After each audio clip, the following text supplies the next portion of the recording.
Truly is a feel-good Monday morning. Right now, we continue with our relationship chat with our relationship expert this morning, Dr. Charissa Bloomberg, and we're talking about what do you need to do if you have a rather bad relationship with your in-laws, and how do you go about finding that common ground. It is a tough one to navigate, but she's here to help us make us all the wiser and help us just smoothen that road a little bit.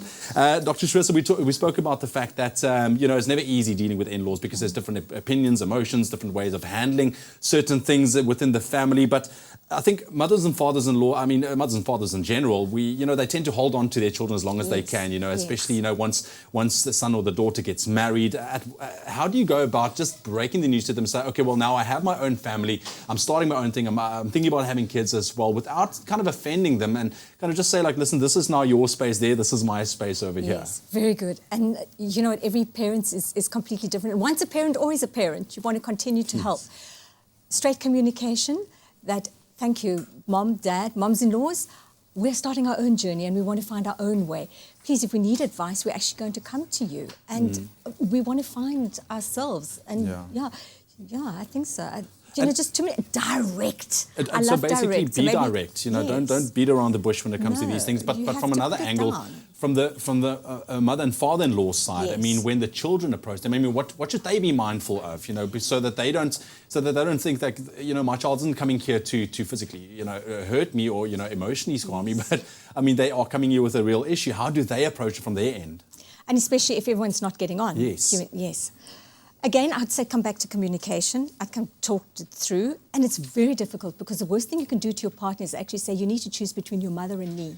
And a lot of women do that, and a lot of the issues is more with the mom-in-laws, and especially because it's the father. Let me just go back again. It's the mom of the man who's now, because they're getting another woman. So it's so complicated, and there's so many different layers to unpack. Exactly. But it seems like moms are more involved, especially because she's got to share her love of her son. Mommy's boy, Mommy's boy. Yeah, of course.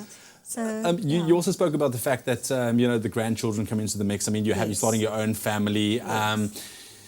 How much of their opinions should you take on board? How much is too much? Where should you be drawing the line as a new family, having a child, and then just managing the whole in-law relationship?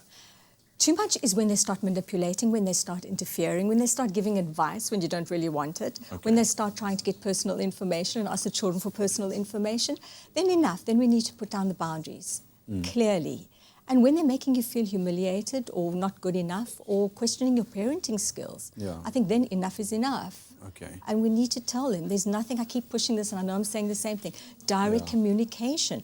And if you can't do that, write a letter. Write a letter, it's a tough one if you say direct communication, especially if it's your parents as well, because like I said, you've got a certain way of kind of dealing with them, and the partner has a different idea. But we're going to unpack that a little bit further on this morning. We would love to hear from you at home. What are your opinions when it comes to the in-laws, and how do you manage that relationship? 083-9133-728 is that number. Give us a shout, and then you can also ask your question, or you can just give us your opinion as well. We'll be back after the break.